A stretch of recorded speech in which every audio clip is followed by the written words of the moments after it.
Welcome back to the Doctor Who Marathon. I'm your host McEdam, and today we're going to be talking about a very strange story which I can promise you a lot of you have never ever heard of. Today we're going to be talking about the sci-fi cruise film Twice Upon a Timelord, written by Judith Heath and Dan Harris, and I actually have no idea who directed this. I couldn't find any information on the rest of the crew apart from the writers. This story was released it was made in 2008. Essentially, what happens is that there's this cruise, giant, you know what a cruise is, and they have a special sci-fi festival where they get a lot of famous sci-fi actors and writers and producers on this ship, and it's basically like a Comic-Con but on a boat, and for really expensive fans who not only can get things signed and meet up with the cast and crew, but also actually like hang around with them like on their holidays. And for the past few years, one of these attendants, a man by the name of Dan Harris, has been taking his own little camera and been making fan Doctor Who films, one for each year. Well, he hasn't made one in a while, but from what I can gather, he's planning on making a new one soon when the cruise starts up again. And he essentially just makes films and actually organises a bunch of Doctor Who stars. The first one, which we actually are not going to be talking about in the marathon, is a story called Death Takes a Holiday, which sees Nicholas Courtney and, what's her name? The girl who plays Zoe Harriet, reprise their role in an adventure. The second film is actually one I'm going to be talking about later on in the marathon, so this isn't going to be the only sci-fi cruise film in the marathon. There's one with Susan, if I recall, and I believe then that makes this one. I'm sure there's another one I'm missing. Actually there's two ones with Nicholas Courtney as Brigadier. There's one where he re-encounters the Professor from The Green Death. So this is actually the fifth film they made.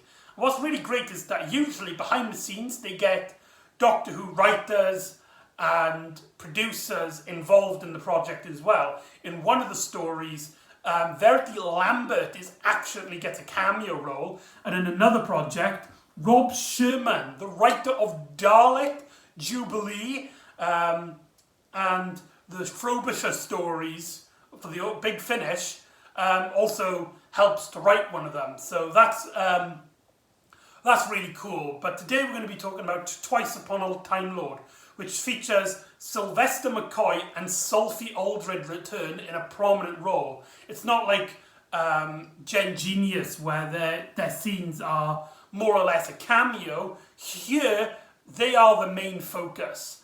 And here also features John Leaves reprising his role as John Benton, here now retired from UNIT. So in terms of his chronological ordering, it takes place after wartime and seemingly before Mundred and Dead, where, according to that story, he retired to do car salesmen. So that's really cool. Now, these stories are very, very amateur. When we compare it to the other fan films of the production room, where they felt like they're much more of a production. They have an idea of what they want to do, what they want to achieve in the story. You get the idea that they write up, they produce, they try and get money for funds. Here, the sci-fi cruise films are purely amateur fun. You can clearly tell that, apart from the fact that they have access to this massive cruise, there's nothing especially made. It's the essential. They came up these ideas on the day, and the camera directing is really weak for the most part. Not to say, you know, for the standards of the story they're making, it's okay, but there's very little cuts, there's very little intertwine. A lot of times the camera's too far away for the dialogue to actually be heard, which actually causes a lot of problems, and which I think is the reason why these stories get so obscure. I mean, I haven't heard anyone talk about these stories. The only real one that gets talked about is the other one that we're going to talk about later on in the marathon.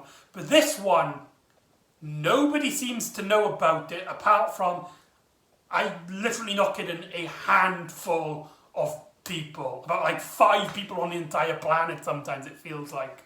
But these are essentially just holiday fan films. So, you know, they weren't meant to be made public. They're meant for the people who are involved to have some memories when they're looking back on their holidays, on their adventures. So, in a sense, it's really unfair to judge this as a critical level. These are films purely on the static that they were made for holiday goers at the time, and for them to have some nice memories with Sylvester McCoy, Sophie Aldred, and John Lees.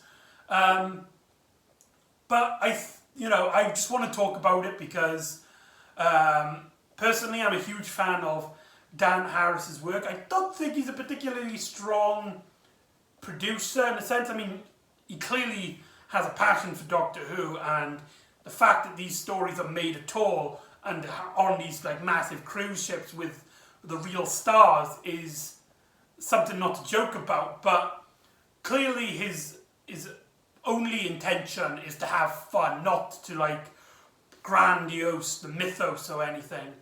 And a lot of scenes in this story emphasize fun over anything, including the plot.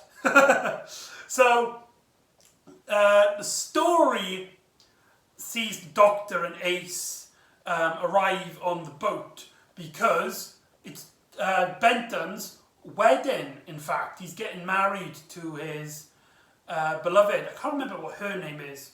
I believe the actress who plays her is named Jessica Woods. According to IMDb, there's a few Jessica Woods. Whether this is just a holiday maker or whether she is a actual media producer of some kind, whether she's an actress or a floor manager or whatever she is, I have no idea. I can't find any information about any of these people.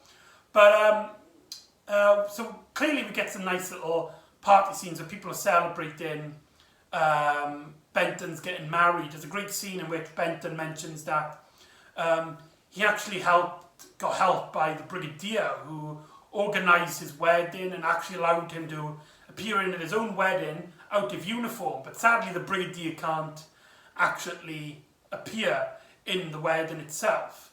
And the Doctor arrives and he introduces himself to the Brigadier, to Benton.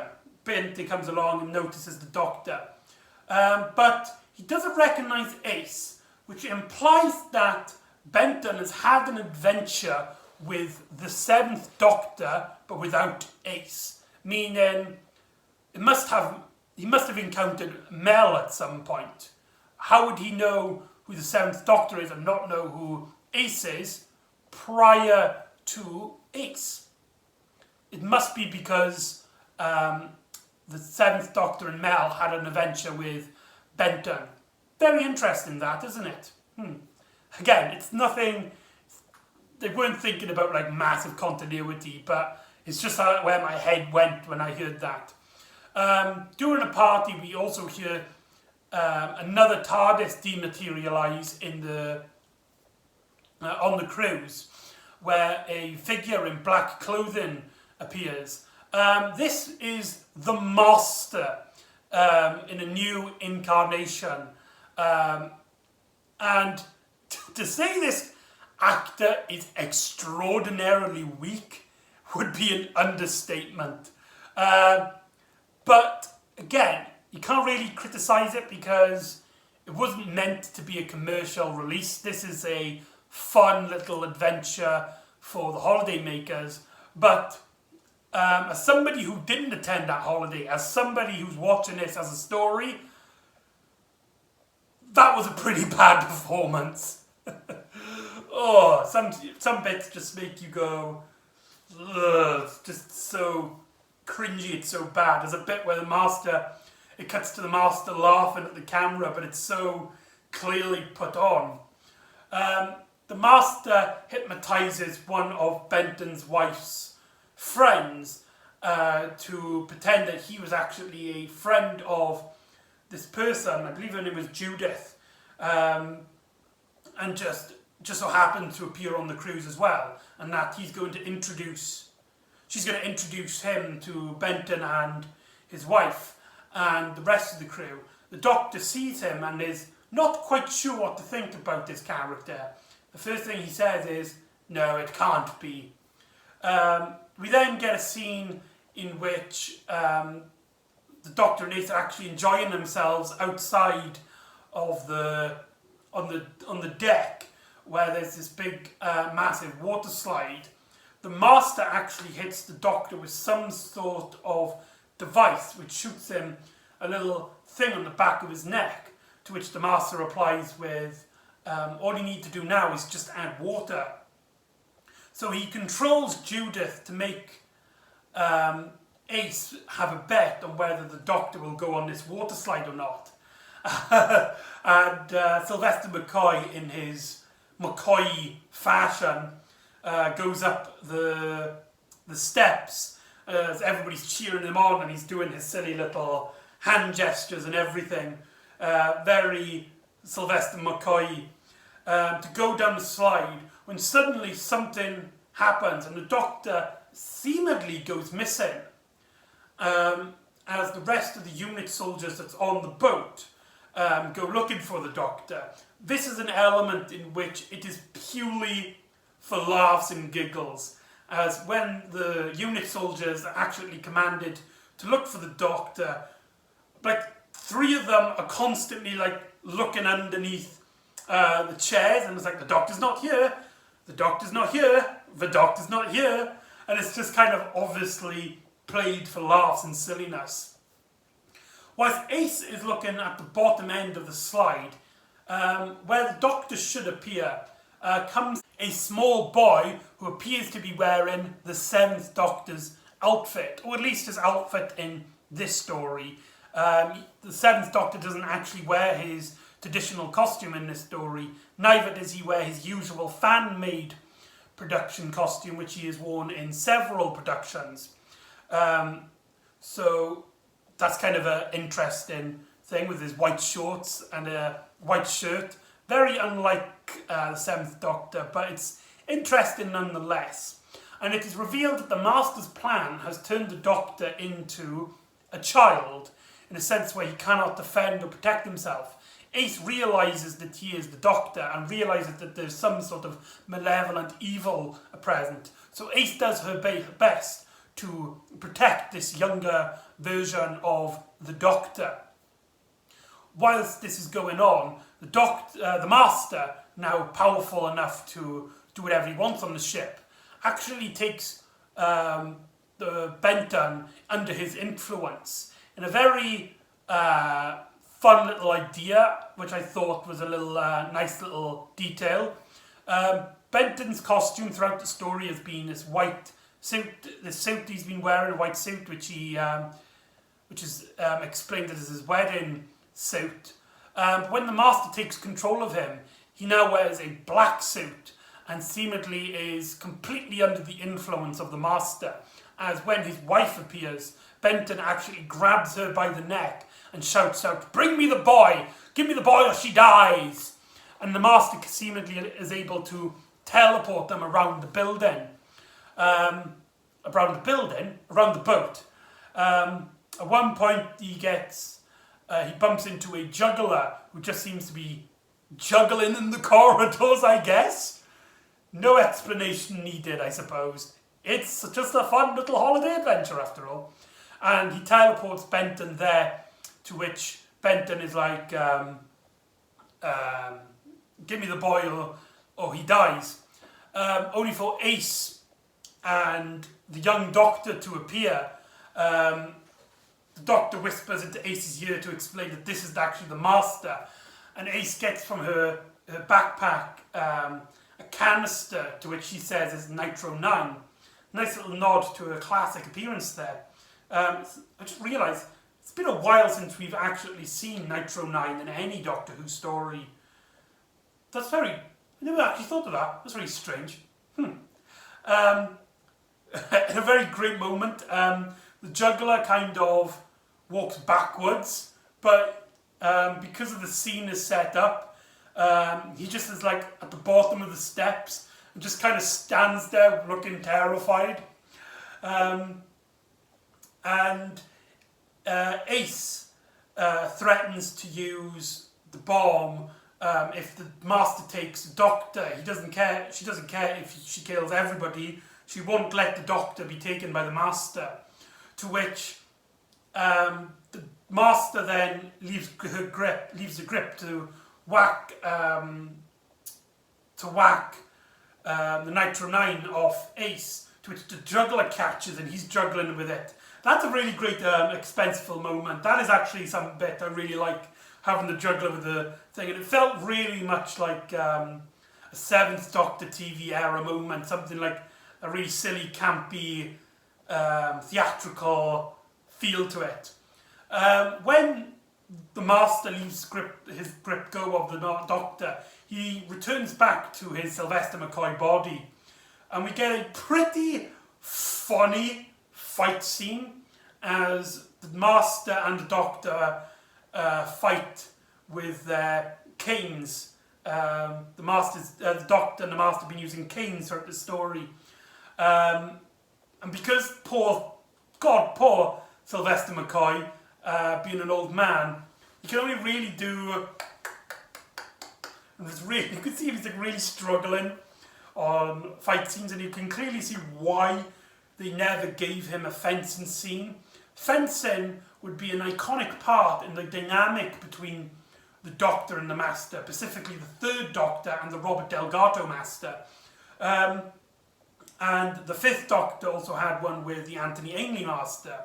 So it's nice that they've kept this tradition, despite the fact that the fight scene is hilariously awful. I think it's one of those moments where people on their holiday will watch back at this film, see that moment, and just giggle their asses off. It's absolutely, undeniably one of those so bad it's hilarious moments. And in a way, I couldn't have it any other way. And so the Doctor gets a hold of the Master's device, asks somebody walking past for a drink, pulls it on the Master, and the Master reverts into a child like the Doctor did. With the Master's last line being to Ace is, "Are you my mummy?" A reference to the 2005 story, The Empty Child and the Doctor Dances. Very nice little continuity next there. The Doctor mentions to Ace, it's like, we need to talk about your health and safety. Why did you bring explosives to a cruise ship? And then Ace is like, well, you see, there's nothing actually in it. I can't remember what she actually says, but basically there's nothing in the canister. And the story ends with any fun adventure with Sylvester McCoy should end with him playing the spoons on one of the waiters there as he bounces the spoons off. And there you go. That's probably one of the most obscure, most strange, occult Doctor Who stories that I will probably ever talk about. Twice Upon a Time Lord. Overall, if we're talking about it as purely as a story, because I wasn't there at this holiday fiesta, it is bad. It is god awful. From its directing, from its audio track, a lot of dialogue you actually struggle to hear, especially when on location where there's a lot of wind and you can hear the sea in the background and the actors' voices are kind of muffled like that. But it's a lot of fun. It's clearly meant to replicate the idea of just having fun on your holidays. Nothing too serious. Just have a blast, enjoy it. I consider it one of those so bad it's good stories. Something like The Room of Doctor Who. Though Doctor Who would easily have more worse stories yet to come. Love monsters.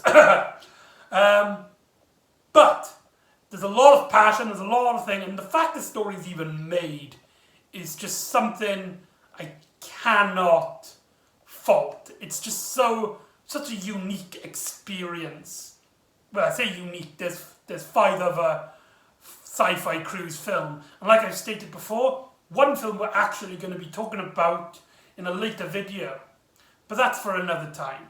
So join me next time where we will be saying goodbye to Ace and hello to a new companion, one of the most important companions not to feature in the television show, the most important companion of the spin-off range. Yes, we're going to be talking about Love and War, and we'll be introduced to Bernice Summerfield. So join me next time on the Doctor Who Marathon. Ta-da!